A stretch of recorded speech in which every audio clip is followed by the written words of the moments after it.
The Travel Bug Girls have partnered with A Little Knitty, a local yarn shop in Milton, Washington, to create some incredible trips that you are going to love. Each trip is designed to check all the boxes for yarn and fiber lovers who want to take their crafting on the road or the high seas.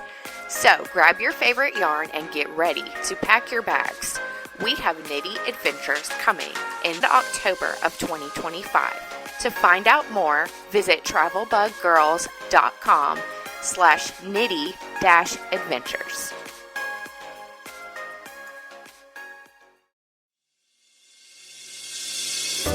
Welcome to the Travel Bug Girls podcast, the show where we dive into the world of travel, exploring everything from expert tips and insider secrets to unforgettable destinations and the latest trends. Whether you're a seasoned globetrotter or planning your very first adventure, we've got you covered with the advice and inspiration you need to make your travels truly unforgettable. So sit back, relax, and let's take your travel planning to the next level. Hi everyone, this is Kimmy, host of the Travel Bug Girls podcast. This week's podcast episode is a re-release of a past interview with Jen, the owner of A Little Knitty yarn shop in Milton, Washington. Be sure to check out the show notes for Travel Bug Girls links to some of the products mentioned in the show, as well as links to Jen's website and the Travel Bug Girls exclusive Facebook group. Hi friends, today we have a special episode for you. We are talking with our special guest, Jen Reeves. She is the owner of A Little Knitty, a fabulous local yarn shop in Milton, Washington. Milton, Washington. So adorable. I have been there myself and enjoyed her space. It's really fabulous. A great place not only for yarn lovers, but a great place for classes, right? You have classes and a little group knitting space. And and I'm sitting in our little cafe space that is great for like just anytime people can come sit, knit, and crochet and just get together. You know, that's what it's about.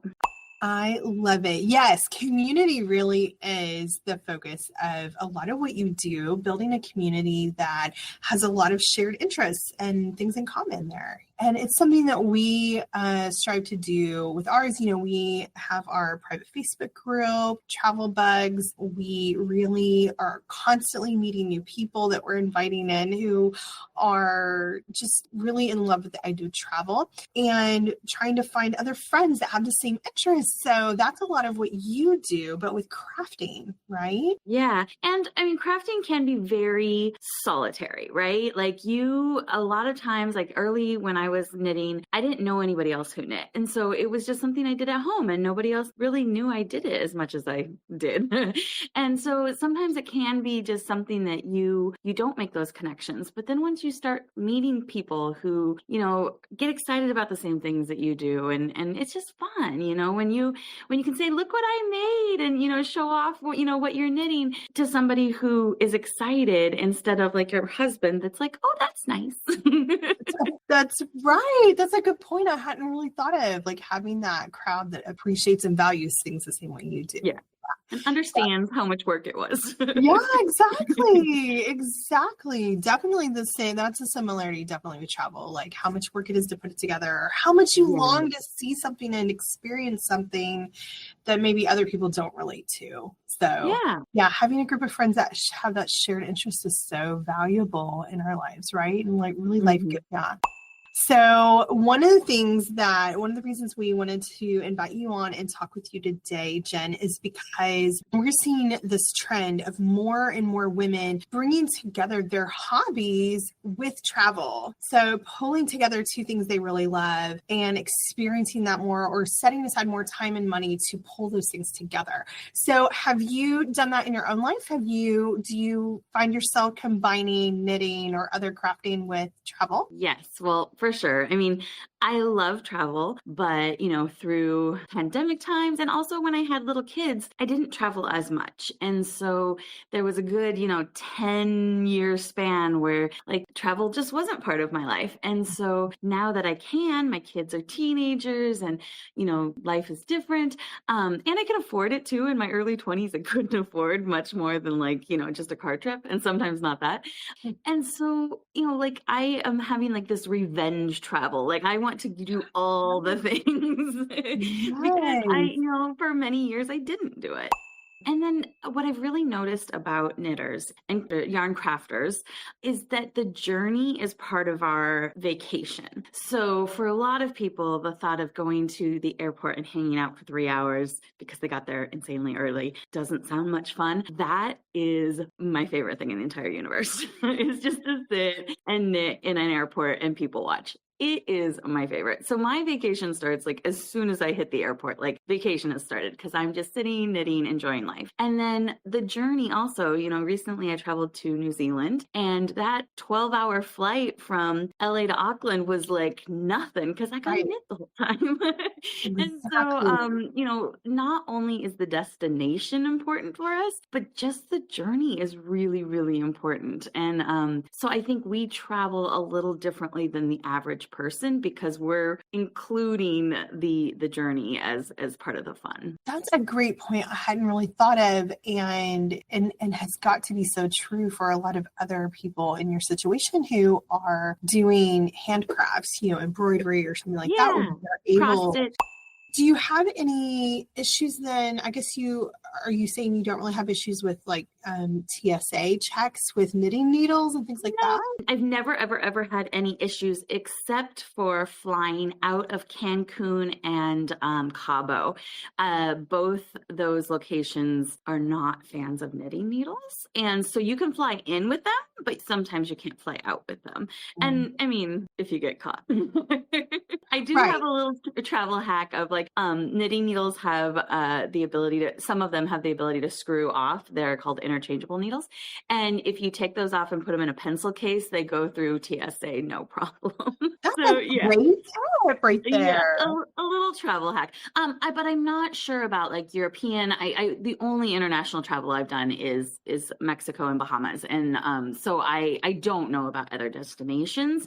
We're always at the mercy of, even though the rules say we can bring them in, if somebody's having a bad day, Right. Yeah. somebody overzealous at their job or something. You just never know. So I always bring kind of my least favorite knitting needles just in case they get taken away. That's a great point. That's a good idea.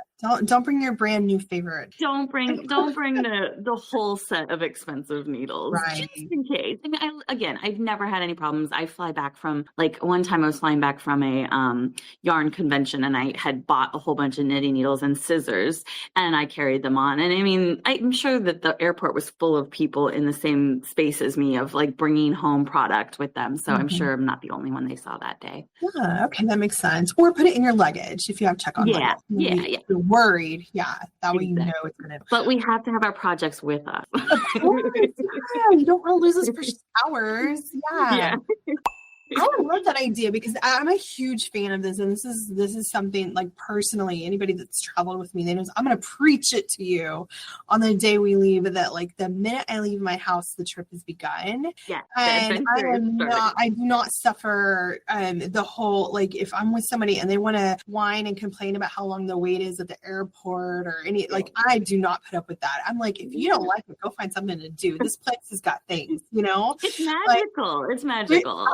The possibility. It's a space of possibility. So yeah, and like road trips, same way. I am not the road trip is the suffering to get to the end. No. Like that's part of the process. I believe when you leave your house, the trip began. So yep, so I agree too. What you got to do to make it fun? Yeah, if you got to spend a little extra money to make it awesome that day, then do that because it's part of the trip. But so I love this idea of like for crafters that is a special part, like especially if you're together, if you're traveling as a group, then really essentially you have your crafting circle there together, already on vacation. Exactly. We draw some, like if there's more than one of us, we draw a lot of weird looks, which is so funny because this is my full personality, right? Like yarn is my whole life. And so to me, sitting and knitting, either by myself or with friends is totally not weird, right? But then to the general population, it's a little strange, but it's fun because you usually get comments of like somebody coming up to you and like, oh, my grandma does that, or I used to watch her, knit, and it's fun. It does spark conversation. One time I was on a flight and the flight attendant came by and was like, can you make me a red sweater? And I was like, I'll work on that. And it was like a short flight, right? And so then when he came by to serve drinks, he's like, would you like a little wine? I'm like, sure. That's nice. That's a perk right there. I love it. Well, that is so cool. Okay, so like what kinds of locations do you see kind of as like a good destination for yarn crafting in particular, knitting, crochet, that kind of thing? What are you seeing either for yourself, what's kind of on your radar, or what do you see your clientele experiencing? I would say like colder climates. Yeah. Places where you'll be able to find yarn shops. I mean, I love the Bahamas. I love the hot weather, but it's not really like a yarny destination, right? Like the last thing you're going to want to do is like be knitting with wool and it's 100 degrees out. So I would say the cooler climates, and especially going to like yarn festivals and, seeing other yarn shops. I mean, every single yarn shop has a different story to tell, and it's just really fun to experience them. So colder weather. That makes sense. And I know that's true for quilters too, that they like to go to quilt shops, and so they want to or fabric shops, they want to go see something that maybe they don't have access to where they are. Exactly. And what's maybe local to that place. Right? Yeah. If there's like a local pattern or a local fabric designer, that's something that's interesting in them. So I'm assuming it's the same for knitters and crochet fans. Yeah, that you're looking for some kind of fiber that you don't have access to, or another pattern or something. I know that when we were in Ireland this last year, everywhere we went, they were advertising. Not only do they have full woolen shops, which are like set up in the tourist areas, but also the unique patterns of the Aran Islands were advertised widely, and like, come in here and look at this. And I know people spend extra to go and be in those spaces to be around it. And that's actually a great point. Is like places like that where like you can experience like where a specific yarn comes from, where a specific style of knitting comes from, and to really immerse yourself in that culture. Also New Zealand and just different areas that have like something that's more specific to their heritage. I mean, like, Norwegian sweaters are a huge part of their culture, and then being able to experience it and see the different designs and maybe pick out your own sweater. I mean, I can knit anything, right? But I would still go buy a Norwegian sweater in Norway for sure. Right. Kind of like the weaving of plaid tartans in Edinburgh, right? Like exactly. Yeah. Handed down for generations, and now cultivated modern techniques are still priceless, like they're really valued. Yeah. So I can imagine. And Norway, I mean, what a great example. Norway has become a real hot destination for Americans in general, but what a neat thing to incorporate that love of fiber and patterning and everything in that trip. How fun. Okay, and the other thing I know that has become really popular is themed cruising. So seeing groups that are going together, and maybe they are going somewhere like the Caribbean, but the idea is that wherever you're going is only kind of like secondary to the fact that you're going together as a group and you have this shared interest. And so we're seeing some of that with knitting too, right?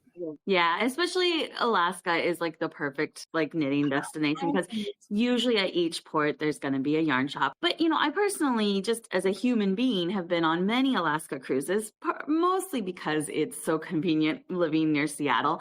And people will ask me like, do you get bored? Like, why do you keep wanting to go back to the same place? And it's like, it's so not about Alaska. It's about being on a boat that is just a lovely place to be for 7 days. And yeah, I mean, doing some excursions, but like, it's about the journey more than the destination. The experience overall is what's delightful. It's like people going to Disney every year. They go to the same place every year, and somebody who doesn't understand that is going to be like, couldn't you go somewhere else for vacation? Sure, they could. They enjoy that. And then there's also a comfort to it of like, I know what I'm getting walking into. I Exactly. know it's going to cost me. I know my Yep. favorite place. I'm going to go here first and do this. Yeah. Yeah. So And I'm there's sure, always something else to do, you know? Like yeah, I always and you have see like the something list new of or like next time. Yeah. exactly. I love that. And yeah, and the opportunity to go to the shops and maybe meet some other knitters too along the Yeah. way. How much Yeah. fun. Yeah. And get fibers that we don't have access maybe down here. Kiviot is huge. And it's found more up in Alaska than it is here. So I love treating that. yourself to like a really luxury fiber while you're on vacation is pretty fun too. How fun. One of the exciting things we are going to be doing together is we are building up Knitty Adventures, partnering with A Little Knitty and helping other crafters to find opportunities to travel, make some new friends that share the same interests you have, experience some new shops, go to some new regions maybe, and we're going to do a combination of small regional trips, maybe some fiber festivals, that kind of thing, but also to some of the bigger trips too, like maybe a cruise coming up.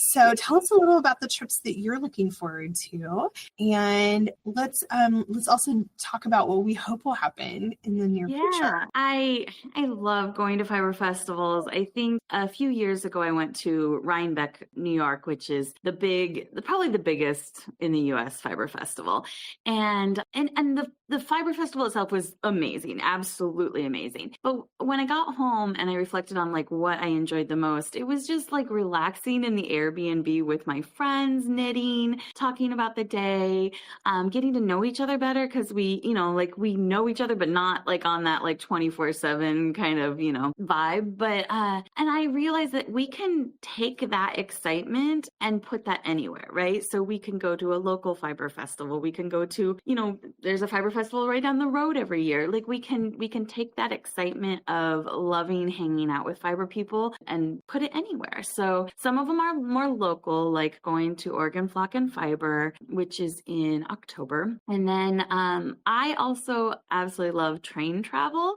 And it's another one of those, like, because it's so slow, the travel is, and I'm not driving, right? If I'm driving my car, I can't knit. Spoiler alert. For safety, please do not knit and drive. On the train, I can just relax. Mhm. And then, I would totally go on the train by myself. But then when you just add other knitting friends, and again, like I was talking about it being so solitary, there might be people out there that do find knitting to be very solitary. But then by being able to go on these trips, they can meet people and connect. And it's just, there's a really cool connection that happens on a longer trip, right? Like a couple hours in the shop knitting together, you might get surface, friendships, but those like longer trips, really, you get connections. I love that. And the blending of both the destination and the journey. Yeah. All that can happen there. I love that so much. So we also have another opportunity coming up, and that is a special opportunity to visit you right where you are in Milton. So anyone who is listening or watching and wishing that they could go up to the Pacific Northwest and maybe meet you and see your shop, that is an opportunity that we are bringing up coming up this spring. Tell us about that experience. It's just a couple months away. The beginning of May, every year we have a yarn crawl, which is like a bar crawl, where you go from bar to bar. Instead, you go from yarn shop to yarn shop. And you get a little taste of each shop. You get to see what they do best. Each one carries different things, has a different flavor. And then along the way, we give away, I think it's $2,400 in gift cards over 4 days. We give away free patterns. So every shop has 2 free patterns. So you get patterns, you get a little discount on the yarn that we use to develop the patterns. You get entered into win prizes. It's just a 4-day party. That's the other part of it that's amazing is camaraderie of that event. You'll come to this shop and then see somebody, and then you'll go to the next shop and see them again. You're like, hey, are you following me? And, maybe all of you go out to lunch together as a little break. It's a big party. It really is. During COVID, we tried to do like a virtual one, and it just didn't capture the magic, because the magic is the in person, right? So, it's really fun. And so, by teaming up with you, we can then get people to come check out the Pacific Northwest. Let me tell you, like, I'm a lifelong Washingtonian. May is a pretty darn good time to be here. So you can also like check out what else is around here. Go to Seattle. Our glass museums are my favorite. Tacoma's Glass Museum and Chihuly Glass in Seattle. Like, there's just so many things to see and do. I just saw there's a park. It's up in Everett, so it's a little bit further. But somebody yarn bombed the whole park. So in yarn bombing means that, like, yarn knitting like or crochet has been wrapped around trees. Yeah. And so like all of the trees, it's at this botanical garden, and all the trees are covered with yarn and little birds in the trees that are knitted or crocheted. And anyway, there's lots of things to see. That is really fun. And I just was recently there in the fall. It's so beautiful. It'll be a beautiful time to visit and explore, and Travel Bug Girls will make it easy for you to see exactly what you want to see while you're there. So you can definitely check that trip out. We also have some we're dreaming up for the future, maybe some big ones. In addition to the festivals, we have on our radar all the hot spots, Ireland, Scotland, Norway, all of those would be great. Yeah, I think those are like the big dreams, right? Yeah. Like, those are the big and then, of course, the cruise, with a little Knitty, we can make that happen in the near future as well. So these are things to be watching for.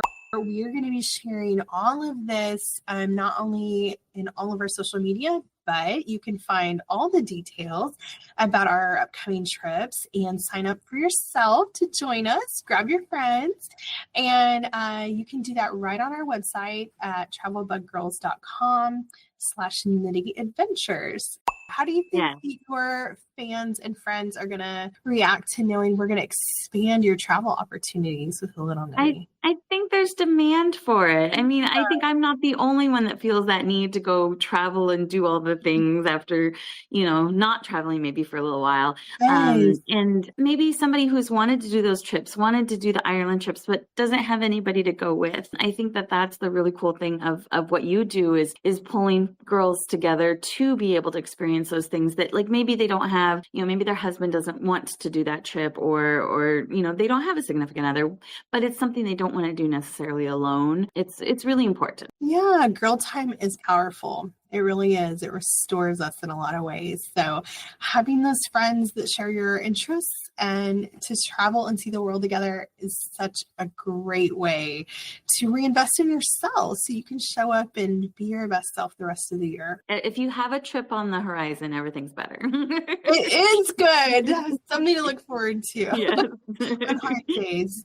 Jen, thanks so much for your time this morning. I really appreciate it. And we're so excited to share this new partnership with you, with all of our followers. And I hope you are too. We love working with you, and we can't wait to put together more trips for your group. And I hope everyone listening will join us. Go check out the website and check out Jen's store too, A Little Knitty. We have links on our website so you can find it easily. And until next time, friends, thanks for joining us. Thank you for tuning in to this week's episode of the Travel Bug Girls podcast. Be sure to subscribe to get our new episodes every week. We'd love to connect with you on social media. Share your answer to this week's podcast question with us at facebook.com/travelbuggirls. You can find us on your favorite social media by using @travelbuggirls. Want to join our VIP group? You'll find us on Facebook groups under TBG Travel Bugs. Learn more about the Travel Bug Girls and what we do on our website at travelbuggirls.com. Until next time, keep exploring, keep dreaming, and safe travels. This spring break, choose your own Disney adventure with our very own Travel Bug Girls Disney expert. Whether it's a 3-night cruise to the Bahamas aboard the Disney Wish, a 3-day Disney park experience including resort accommodations and Disney dining, or both, Cassie specializes in crafting custom vacations full of joy, ease, and just the right amount of Mickey-shaped snacks. She takes the stress out of planning, adds a dash of enchantment, and turns every trip into a storybook adventure. Visit travelbuggirls.com or click the link in our show notes to find out how Travel Bug Girls can make your Disney dreams come true.